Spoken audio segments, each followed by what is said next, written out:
This video is sponsored by Squarespace, the all-in-one platform that I use for all of my website needs. So, the Fujifilm X-M5. It's small, it's affordable, it's different. Some of you are going to love it. Some of you, especially long-time Fujifilm shooters, might not. Let's dig in.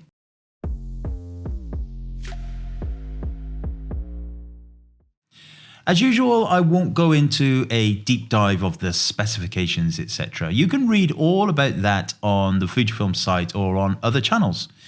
Instead, I like to take a somewhat broader look at cameras when reviewing them. I'll go through everything I think you need to know before buying the X-M5, including what it does well, what's missing perhaps, and who's this camera actually for. Now, the X-M5 is one of the smallest Fujifilm X cameras ever. This thing is tiny. If you like compact, lightweight cameras, you'll love it. It's easy to travel with, great for street photography, and if you're vlogging or doing videos, you'll appreciate the portability. To put it into numbers, the X-M5 measures around about 112 by 67 by 38 millimeters and weighs 355 grams. Compare that to something like the X-T32, which is 378 grams. That means the X-M5 is smaller, but also 23 grams lighter. Now, 23 grams might not sound like much, but to put that into a little bit of perspective, it's about the weight of a single AA battery, or roughly 4 £1 coins in your pocket. It's basically the weight difference of an SD card plus a lens cap. So while the weight difference is subtle, the size reduction actually is more noticeable, particularly in height and depth. But there's always a but. Some people will find it perhaps too small. The grip is basically non-existent, so if you've got bigger hands or prefer a more solid feel, you might want to test it out before committing to it. Compared to the X-T30 Mark II, the X-M5 is shorter, thinner, and just a little bit lighter, but that also means less space for buttons and a shallower grip. Now, of course, it does have a PASM dial, which is a big shift for Fujifilm fans, and we need to talk about it a little bit. If you're used to Fuji's traditional exposure dials, separate controls for shutter speed, ISO, and aperture, you might hate this. It's more in line perhaps with Canon, Sony, and Nikon mirrorless cameras. But not everybody cares. If you're coming from another brand, or you prefer adjusting exposure in the menus or using dials differently, this might actually make more sense for you. Some people love PASM dials, some people hate them. I've learned to live with them to a certain extent on some of my cameras, but personally I prefer non-PASM dial cameras.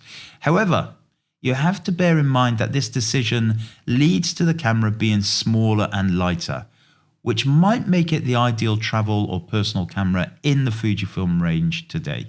Now, it doesn't have in-body image stabilization, but it does have digital image stabilization. Unlike cameras like the XS20 or the XT5, the X-M5 does not have IBIS, in-body image stabilization. This means the sensor itself does not move to compensate for camera shake. But the X-M5 does have digital image stabilization, which is a software-based stabilization method rather than a mechanical one. So how does digital image stabilization work? Instead of physically moving the sensor, digital IS crops into the image slightly and shifts the frame digitally to smooth out motion. So there's actually quite a few pros of digital image stabilization. Works even with lenses that don't have optical image stabilization, can be useful for vlogging and handheld video. But the negatives of it are that it crops the image slightly, just a little bit, reducing your field of view. Not quite as effective as IBIS or OIS for extreme shake, and can introduce slight wobbling effects, especially with fast movement. I think digital image stabilization is the perfect fit, however, for the X-M5. I've got to say that. It just works perfectly well and it keeps the camera nice and small and that cost down. Now the X-M5 has this little feature called short video mode, which is vertical video without flipping the camera. And this is a feature that might appeal to content creators and vloggers. And it films everything in a 9:16 ratio. So if you're posting regularly to Instagram Reels, TikTok or YouTube Shorts, this could actually be a huge time saver. Instead of shooting in the traditional 16:9 landscape orientation and cropping later in editing, the X-M5 records a vertical 1080x1920 crop from the center of the frame, while you hold the camera in its normal horizontal position. The LCD still displays the full 16:9 image, but it darkens the outside areas of the vertical crop, so you can see what's happening around your frame while keeping only the center for recording. You can also set a clip length of up to 60 seconds, 15, 30 or 60 seconds, I think, making it super convenient for social media content. The file sizes are small too, which means you can quickly transfer the clips to your phone for editing and uploading to socials.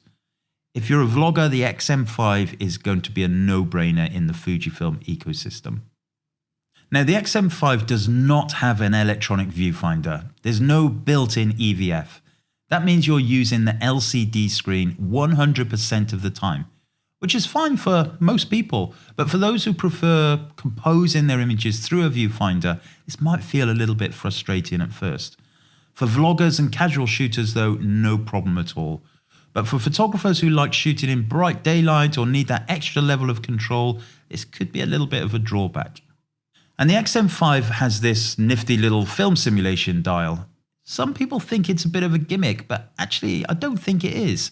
They added a dedicated film simulation dial on the top of the camera, and it's kind of cool, I think.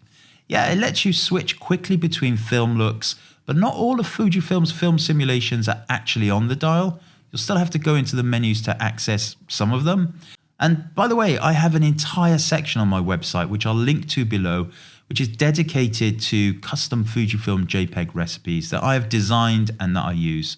Feel free to head over to the site after watching the video and take a look at that page. I just want to talk about the sponsor of today's episode, Squarespace. And I've used Squarespace for a very long time now, and you can use it too. You can start a completely personalized website with the new guided design system, Squarespace Blueprint. You can even sell your products and services with an online store, just like I do. Whether you sell physical goods, digital content, prints, or services, Squarespace has the tools you need to start selling online. You can even add appointments to your Squarespace website and start accepting clients if you are doing some kind of scheduling. Squarespace really is the system that I would recommend to any photographer. Go to squarespace.com/Kevin Mullins for 10% off your first website or domain hosting. Now, to keep the size of the camera down, Fujifilm used the older MPW126S batteries. Sexy name for a battery, right? Which gets around 360 shots per charge according to the specifications.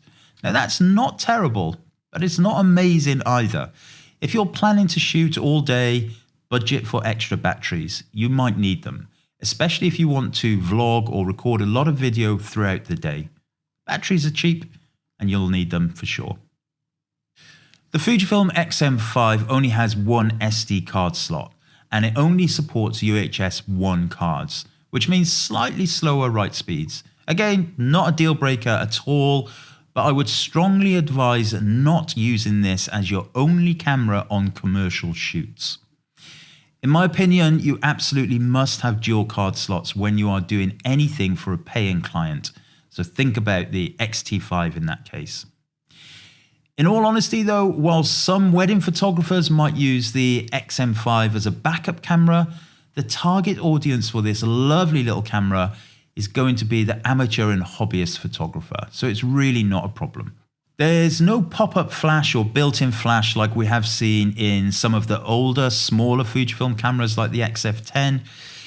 If you do need flash, you're just going to have to grab an external one, and you can get them really quite cheap now, and you're good to go, and it will work with TTL, etc. One area where the X-M5 really punches above its weight, I think, is autofocus. It has the same autofocus system found in Fujifilm's higher-end cameras like the X-T50, meaning it's fast, intelligent, and adaptable.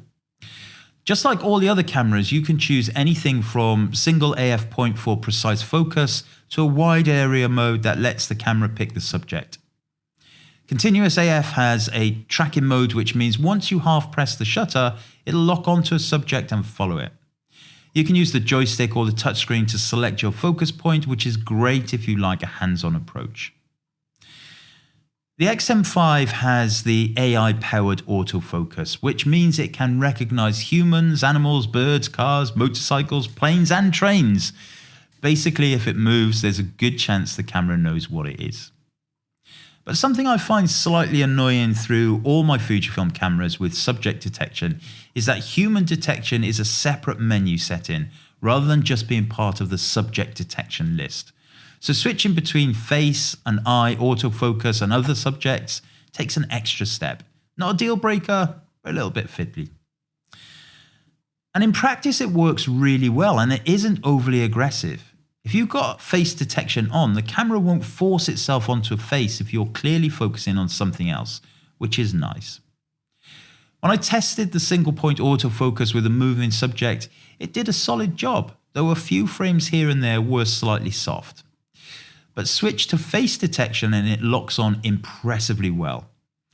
Dare I say it, even on par with the hallowed Fujifilm X-T5, which is quite incredible for a camera of this size and value.